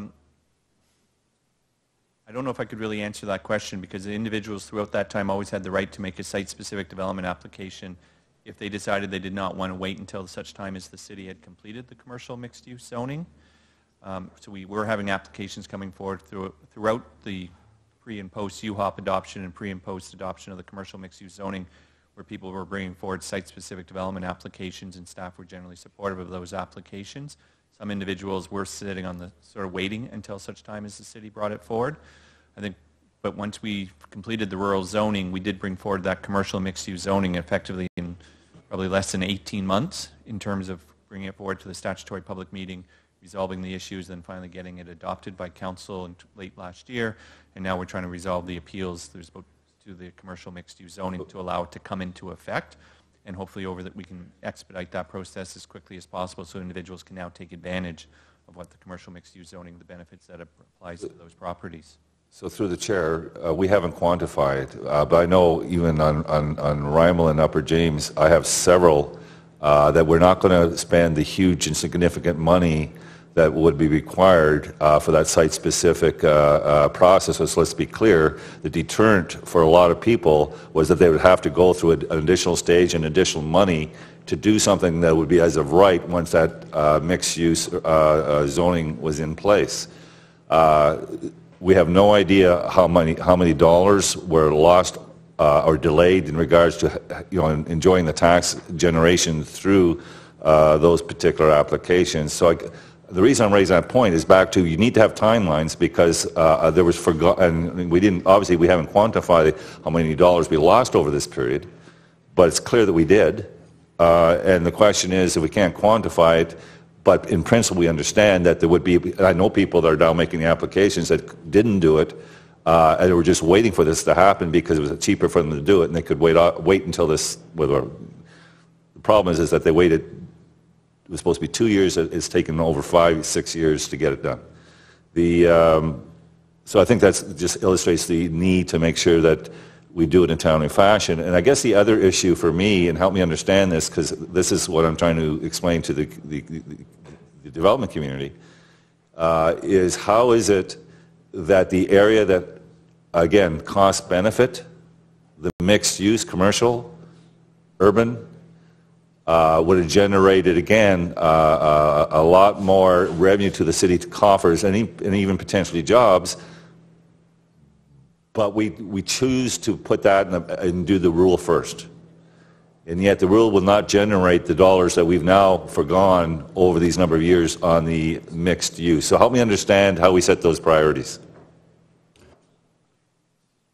So through the chair, it was before my time in terms of how that prioritization was done. So again, I might need to ask Steve to speak to that in terms of identifying the industrial institutional first and then the rural, commercial, mixed use and residential was the phasing that was done. Important to note as well that the rural zoning bylaw also was tied to the rural official plan amendment, so it did have sort of its own tie back, which did affect the timing of that particular zoning bylaw.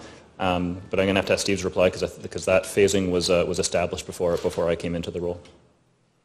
Through you, Mr. Chairman, because the two official plans were approved at different dates, the rural official plan was in fact 2 years prior to the adoption of the urban Hamilton official plan, and that was part of their thinking why we wanted to complete the rural zoning as quickly as possible in order to harmonize the regulations and eliminate some of the conflicts that we were having.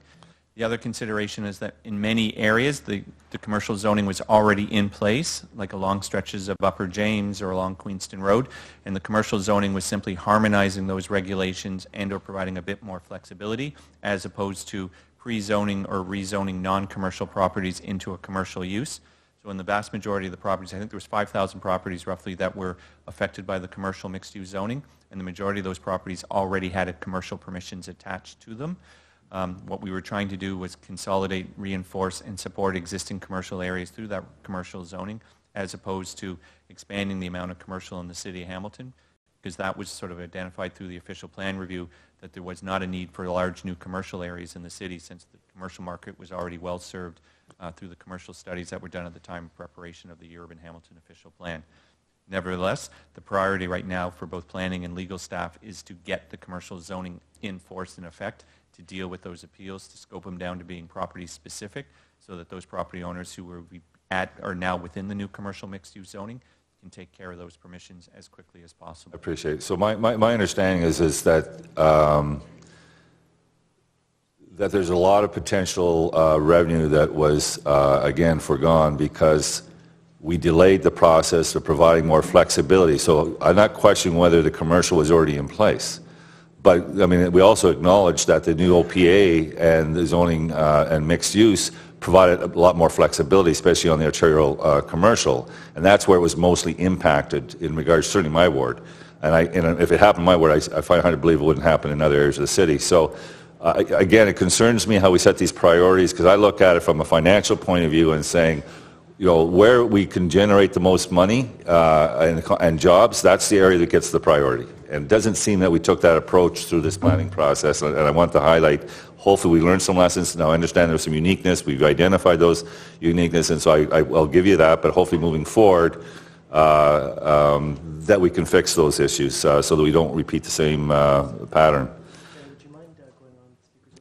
So, Mr. Chair, I just noticed that Judy Partridge went for 12 minutes. Now I'm at 11 minutes and you're asking me, so I'm not sure if you're being impartial or you just want to come to... Well, I understand, but I'm the only one you made the request of. Thank you. Okay. Are you done, Councillor Whittle? Okay.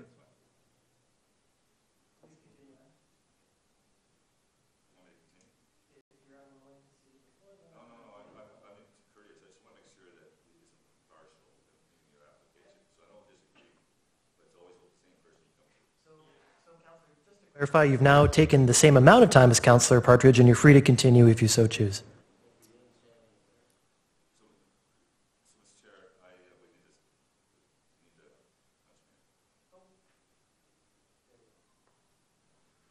So the other piece I wanted to focus on was the, and I know I've been trying to get that information from Norm and that, and I'm looking at the building permits. Is there a way that we can carve out tax-supported generated building permits from the private sectors? Because I guess when I'm looking at comparisons with London and Kitchener and so forth, my challenge is that there seems to be a lot more institutional investments in the city of Hamilton that when we put these numbers out, I think we need to carve out so I can look at a private sector building permits versus institutional building permits and so forth. Do we have an actual slide that shows tax-supported building permits? So through the chair, that this isn't quite getting what you're asking about, but I'll go to this slide.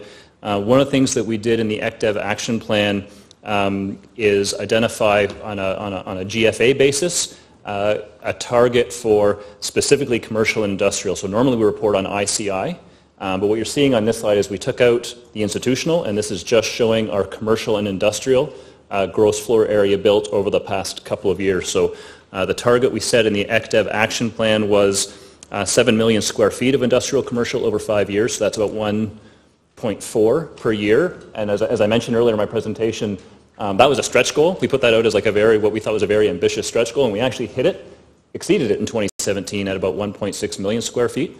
So this is intended to to get at the point you're making of let's carve off institutional and look at the commercial industrial.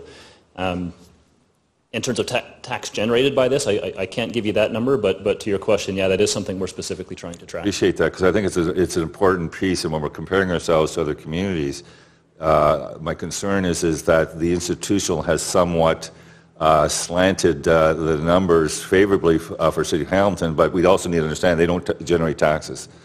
And the last question was focused on, and you haven't provided those slides, and so I don't know who will or will we ever see them, but I'm really curious on jobs being created in Hamilton and the salary ranges that they're being created in. So when will that information be coming forward? So through the chair, I might ask Glenn or Norm if they want to respond to that. I know that is part of the, in terms of jobs created, it's part of the survey we do on the downtowns. Whether or not it gets an actual sort of salary postings, I don't think that's the level of detail we have, but I'll see if Glenn or Norm want to speak to that.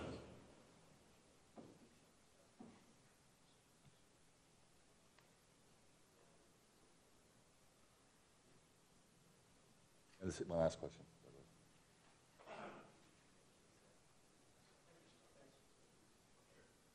Through you, Mr. Chairman, if I can assist, we just received the MTO place of work data earlier today, and that data indicated that the number of employment within the City of Hamilton in the 2011 to 2016 time period is up by 5%, or approximately 10,500 jobs were created, new jobs, or net increase in jobs within the City of Hamilton over that 5-year period. Yeah, so I'm looking for a little more detail when I'm doing the comparisons to the areas I suggested. I'm also looking at the fact that, again, when you look at tax-supported salaries and institutional, again, when you look at the increases in Hamilton, again, that sort of taints what's actually happening in the commercial private sector outside the institutional sector, because we know institutional pays pretty decent wages, and again, that's not a phenomenon that's actually appearing or happening in some of those many of those other comparators. It's happening at a higher rate in Hamilton. So if we can, I'd love to see the institutional piece, if we can break that out in regards to salaries and see how we're really doing. And then we can really make that comparison from apple-to-apple comparison. So those are my questions and points, and I'd hope that I've been trying to work with Norm. We just have trouble getting together to finish that comparative. Thanks. Thank you very much. Councillor Conley.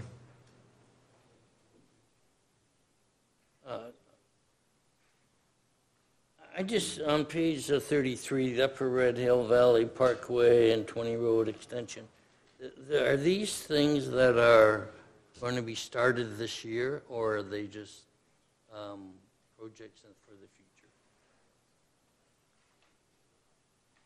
Through the chair, yes, that is the section south of Rimo Road from an environmental assessment that we have to complete.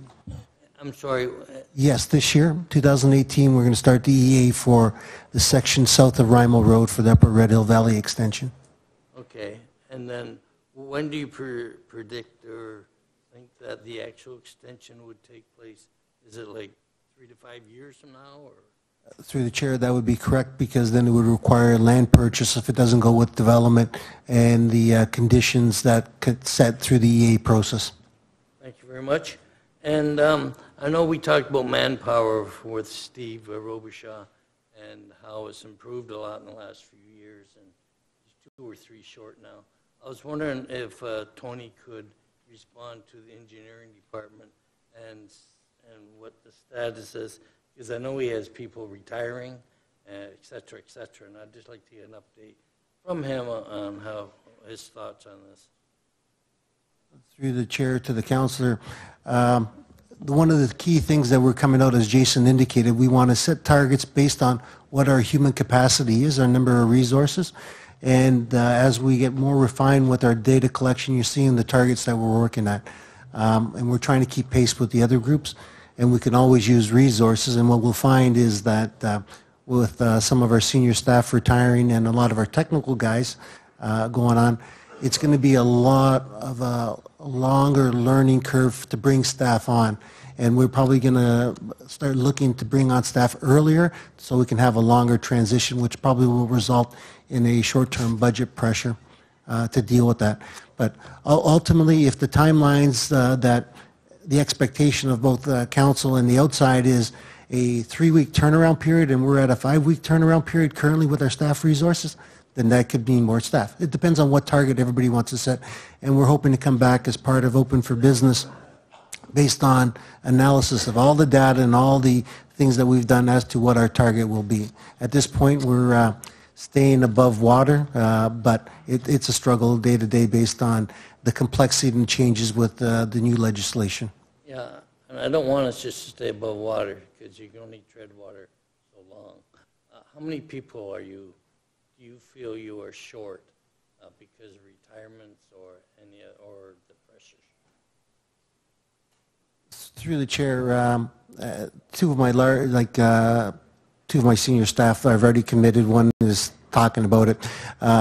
As it relates to the turnaround times, I'm short a few staff. I'm short a few staff, especially on the assistant, the site plan approval side. We're struggling to keep up, because that includes also the Committee of Adjustment reports that we have to feed into Steve's group, but I'm down a couple of staff, yes.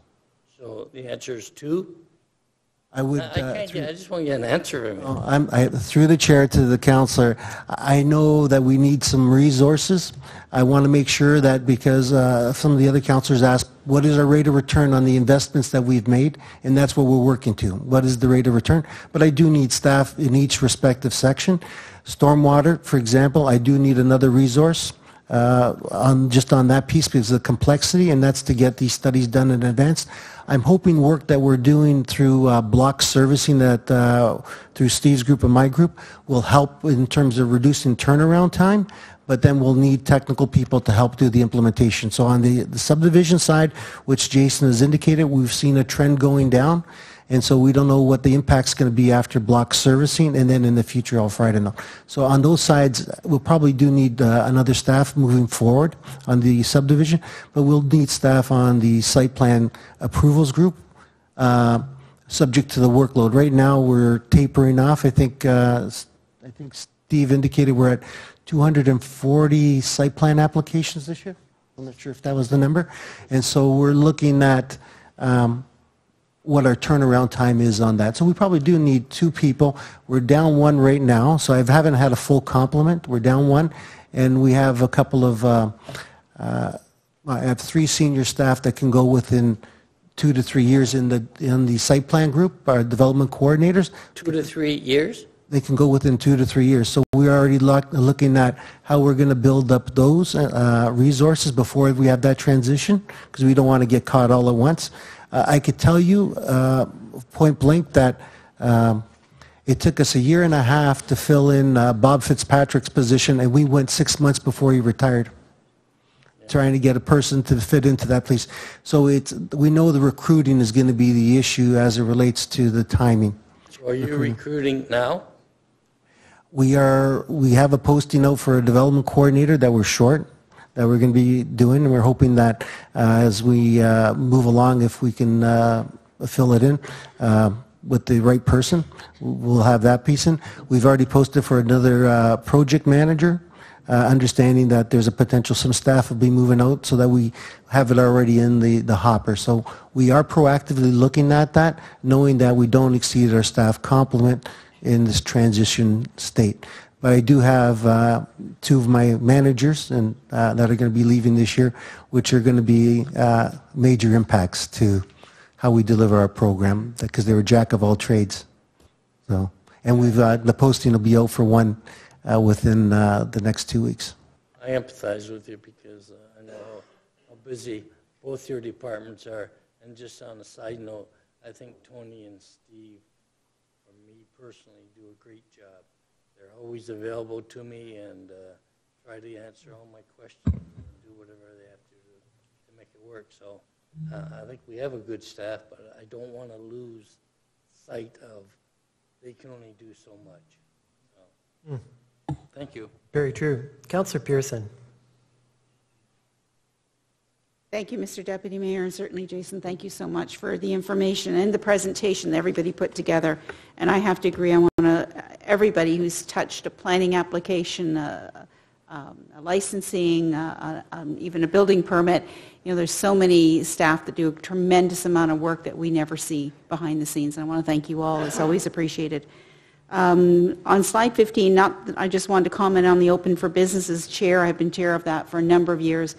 We have certainly come a long way. It was a great initiative to start this committee, and I think it really, I feel, was the catalyst that gave us an idea that opened our eyes of what, we can make improvements. We don't have to bury our heads in the sand. There can be improvements that can be made, and they are to the benefit of everybody, not just the businesses and homeowners that are applying for different applications, but they're also for our staff to simplify the process so that they can manage and do more work more efficiently. So kudos to everybody on that, along with the business facilitation team. I did want to ask, though, with regards to the new process that's coming in, and you touched on that when Councillor Partridge asked for the replacing the OMB, do we have any idea of how the local planning appeals tribunal is going to work? Has any of that information come down from the province? So through the chair, we do have some of that, and I should say that actually at the next planning committee we're going to have an information report and an opportunity for sort of some Q&A on that. Legal's been looking at there's 2 sets of regulations. One is the transition regulations for when the new tribunal comes into force. That's what I was speaking about earlier.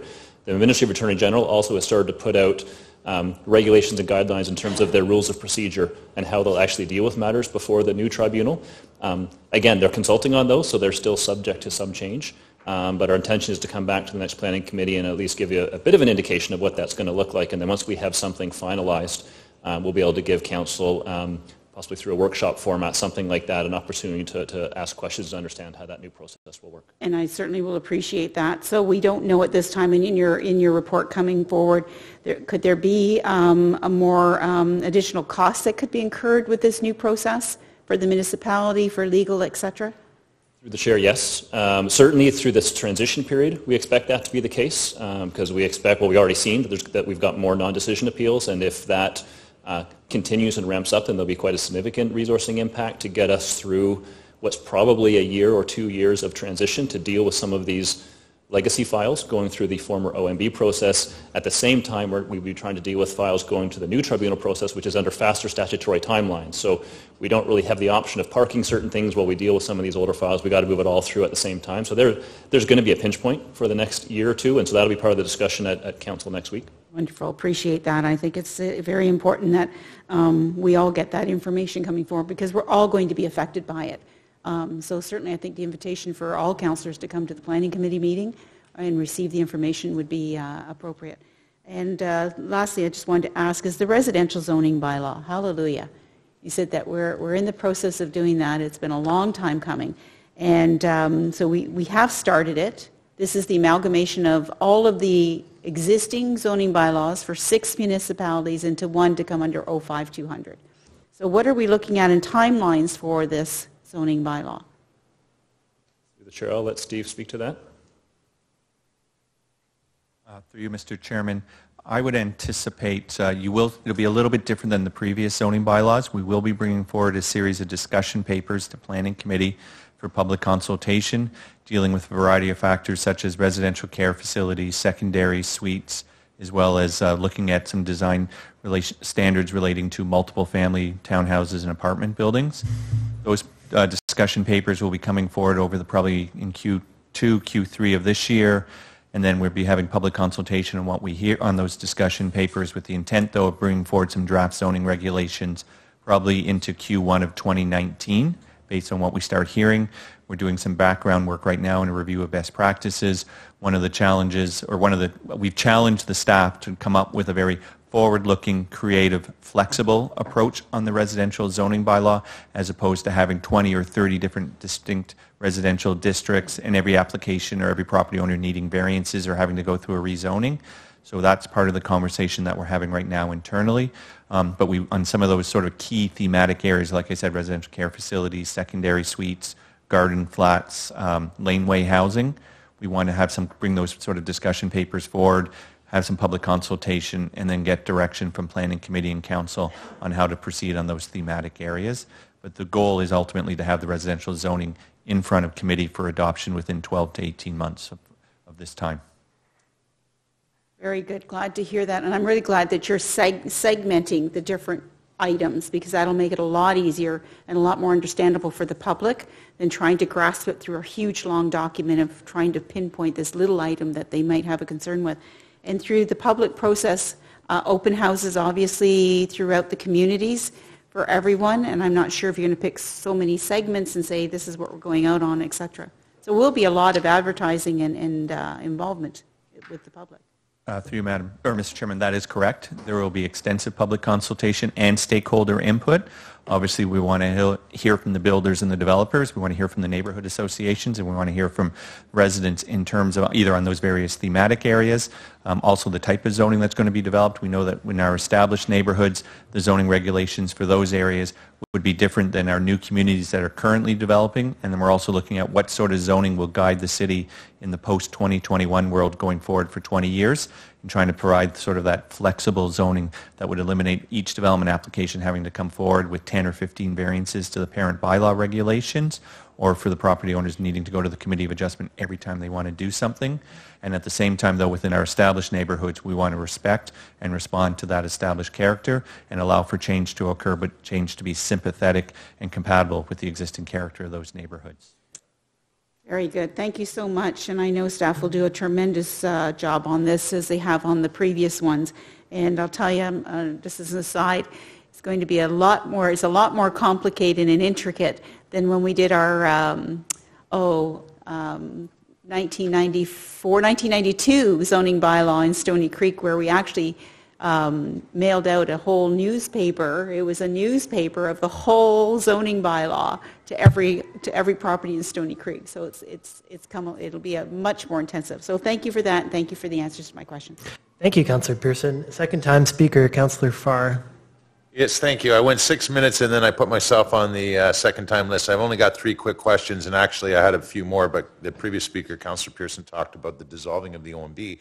My question a few minutes ago would have been, does it present a budget savings? But it sounds like me from your answers to Councillor Pearson that we're not at that point to judge that from a budgetary perspective. Through you to Jason. Through the chair, that's correct. And in fact, as I said to Councillor Pearson, at least through this transitionary period, we expect we're going to need some additional resource to deal with the kinds of volumes of appeals that we'll be having to address. Right. But long term, can you generally say there may be a savings through you? Less time with staff at tribunals and so forth? Chair, I don't think I can say at this point until we see exactly how staff and legal are going to be involved in terms of how briefs are going to get presented to the new tribunal, what the rules are in terms of presenting evidence, all those sorts of things. It's a little bit hard to predict what the workload will be. Okay, slide 37, Jason. So you've taken on transportation planning. You and I have talked about this for years, actually, and I'm really glad to see it as it relates to all of the mandates we support with respect to a modal shift and encouraging alternatives and things like lone occupant commuting and all of that. There's a cycling master plan. There's all these pedestrian mobility plans. That's all incorporated, and when I just went down a small portion of the initiatives that fall under transportation planning. From a budget perspective, are you taking a bit of a hit by bringing it in? Can you speak to that through you, Chair? Through the chair, no. So the budget comes with the complement. It's about I think it's 11 FTEs, 11 staff came from Public Works into Planning and Economic Development to comprise this team, and so it's a cost-neutral proposition that the funding for that staff comes with them. But to me, I would assume if we're going to try to implement or try to implement work on projects to a greater capacity than we have in the past as it relates to transportation demand management and transportation planning, you're now under the right division, but does it not increase the workload, hence the budget? Through you, Chair. Through the chair. So there's capital projects that will come as well, and I would expect that each budget time I'll be in front of council with additional capital items for some of the especially the long-term planning that this group does. I think there's some good efficiencies to be had as well. Certainly having the group that provides traffic-related commentary on development applications within the Planning and Economic Development Department, I think is going to be very helpful. So now we would have planning, we'd have engineering, we'd have building, we'd have traffic commenting, all within the same department. I think that's going to be helpful, and I think there's already synergies we can see between parking and transportation planning. Had a very good conversation with some of the staff yesterday, looking at where some of those interactions and connections between what those groups do. And really one of the fundamental reasons for this change was the linkage in the long-range planning. So in most municipalities, the department that's responsible for long-range land use planning and long-range transportation planning are together because those things are so linked. So the transportation master plan and the official plan are such complementary documents that I think to have them under the same umbrella will be very helpful as well. Final question through you, Chair, on the next slide, 39, and the pressure that is the increase in parking reserve contributions. 25,000 hit. However, I know there's a few developments where through the approval process they've chosen to pay to receive a lower parking ratio for whatever the development. They've chosen to pay into a cash in lieu program, which would, through you, Chair, go to this reserve, correct? Through the Chair, there's separate reserves. So there's a parking reserve and there's a cash in lieu reserve. Oh, okay. And you're right, the cash in lieu reserve, I can't off the top of my head identify what the balance is. It's not a lot. There's been one project that's made a contribution in recent years, and there were some legacy projects as well that had made some small contributions to that. And that reserve is established to then provide replacement parking for the parking the developer didn't provide replacement parking in the area. So that's an additional pot of funds available for parking supply. Okay, so there's two, and I appreciate the the clarity there. That's fine. Thank you for the 1.5. I went 4 minutes and 25, 26, 27, and I'm done. Thank you. And congratulations. Thank you for keeping with the council mandate this budget season. Thank you. Thank you very much. Second time, Councillor Ferguson. It's just a quick follow-up to Councillor Farr's question and Councillor Pearson's question. So the day when people can file appeals directly to OMB is over now, is it not? Through the chair, it's not, and we don't know precisely what that date will be. So the province has, the Act itself has received royal assent, but it has not yet been proclaimed, and what we're waiting to see is what the transition regulations will be. So just before Christmas, they put out, it wasn't actually even the draft regulations, it was like commentary on what those regulations would cover in terms of how transition would be dealt with. But at this point, we still don't know exactly how they'll treat it. What it appears the direction they're going is if you had an application already in and received and it was complete, you'll be able to continue under the old rules. Up to a certain point, we don't yet know what that certain point is. So, it's not the day it got royal assent then? Through the chair, no, it does not appear that they're going to tie it back to royal assent. There's a few scenarios that are still possible, and I don't want to be guessing as to exactly where they're going to land, but they seem to be tying it to not the date of appeal, which I think is what some people were thinking last fall, is that you may have to have your appeal in by a certain date. They seem to be tying it to the date your application is complete. We actually received some since the day of royal assent, because I think the industry thinks that they had to have it in by that day. Have you received some directly to the OMB since then? Yes, so we certainly had a bit of a wave in the fall because of that very concern, I guess, amongst the industry. So normally we get 2 or 3 decisions for appeals for non-decision per year, and we had about 13 or 14, so that's a significant uptick. We're watching it closely. I would expect we may get a few more once we see actually what the province does on transition. Will we be reaching out to any of those applicants to see if we can negotiate a settlement? I know there's a small one in Ancaster, and I don't know a lot of the details, but it seems like a very small issue to take off to the OMB. So how, as a ward councillor, how can we trigger, is it through legal or through your department to trigger a settlement meeting? So through the chair, that's actually one of the discussions we'll have at planning committee next week, is we've got some thoughts as to how we can deal with appeals that are made for non-decision but are friendly appeals, for lack of a better word. They're appealing to protect their appeal rights, but there's no concern, there's no issue, there's an expectation that we'll be able to settle. There aren't big issues. So we have some thoughts that we're putting forward to committee in camera at the next planning committee as to how we might deal with some of those. Okay. So I guess I got one that I can probably help you out with if you're interested. Thank you. Councillor Whitehead. Thank you. Earlier, there was a question about the impacts of gentrification. Gentrification impacts not just people without means, but all the way up the scale. In fact, some would suggest strongly that Hamilton has benefited from the gentrification taking place in Toronto in regards to the development, the high pricing, and so forth, and so a lot of people are coming to Hamilton. Do you see it the same way? Through the chair, I do, and gentrification is one of those words that I always, it's a loaded term, and so, in some ways I kind of hesitate in using it, but I did use it because it is a conversation that's very active in the community right now, and as you said, this is not just about people who need deep affordability trying to get into housing. This is people at many income levels trying to get into housing. And it's not just housing. We see it, we hear it from the commercial sector, we hear it from small businesses about the affordability of commercial rents and storefronts and those sorts of things. So it really is across the spectrum, and you're right, it is also, it's not just a localized issue, it's something that happens on a regional scale as well.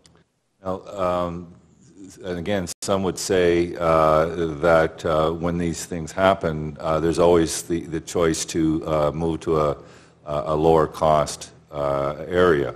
We're already seeing a lot of Torontonians coming to Hamilton and continue working in Toronto, but have made their purchases here. We're trying to find solutions to keep them here. When I talk to councillors in other areas, they see it as part of a market-driven process where people will automatically transfer to the lower cost areas and communities. Is that being built into any of our considerations? Through the chair, it is. So there's limitations on what a planning and economic development department can do in the face of issues like that. But I think a big part of it is as we look at the planning for our neighborhoods, how are we planning for inclusivity? How are we planning to make sure we have a very broad range and mix of housing types, affordable, market, rental, ownership, seniors, so that at least the options are there that people can stay in place. Because you're right, the option always exists to just move someplace cheaper, but we got to be aware of where are people's supports, where are their services, where are their places of employment. Moving is not an option for many people, or certainly not a very good option for many people. So absolutely, those are the kinds of considerations we take into place when we're looking at things like a zoning bylaw or a secondary plan that we're providing for those kinds of opportunities. So I guess one last question then, understanding, and this is probably just as much philosophical, but it has a tax implication and a policy implication, is, and I've made this argument on the regional side for our hospital system. We're a regional center. A lot more people are coming to Hamilton that need those kind of services. If we're not in line with our policies relative to our neighbors, then do we not create a larger impact for the taxpayers in the city of Hamilton? We don't align ourselves on some of these policies. Do we not become a magnet which might put a heavier burden without any additional revenue on the taxpayers of Hamilton? Through the chair, I'm not sure I fully understand the question. I do know that the exact same issues that we're dealing with in Hamilton in terms of affordability in housing and in commercial spaces is being wrestled with every community around us. All I can say is that I think what we need to do, or certainly what my department is focused on, is making sure we're providing those opportunities in the planning that we're putting in place and the kinds of approvals and requirements that we're putting in place. I think the point, maybe another way of looking at it is, should we not be looking at these issues from a regional perspective, working with those other communities to ensure that what solutions we're finding don't create a higher burden to any one jurisdiction? Through the chair, yes, I'd agree with that for sure. Thank you. Thank you very much. I have no further indications, and I believe the moment has come to receive. Thank you, Councillor Pearson. Councillor Johnson. All in favor? Thank you, Mr. Thorne. Comprehensive as always. 6.1. Is there any discussion respecting 6.1, colleagues? Otherwise, a mover and a seconder. Councillor Conley, Councillor Vander Beek, all in favor? Oh. This is the subsection A of report PED 100495, sub 5. Licensing rental units. Councillor Vander Beek. Thank you, Aidan. I can't second that because I declared an interest so in case of a perceived conflict. Thank you. All in favor? 8. Are there notices of motion respecting the operating budget? I see no indications. Therefore, motion to adjourn. Councillor Whitehead, Councillor Ferguson, all in favor? Thank you.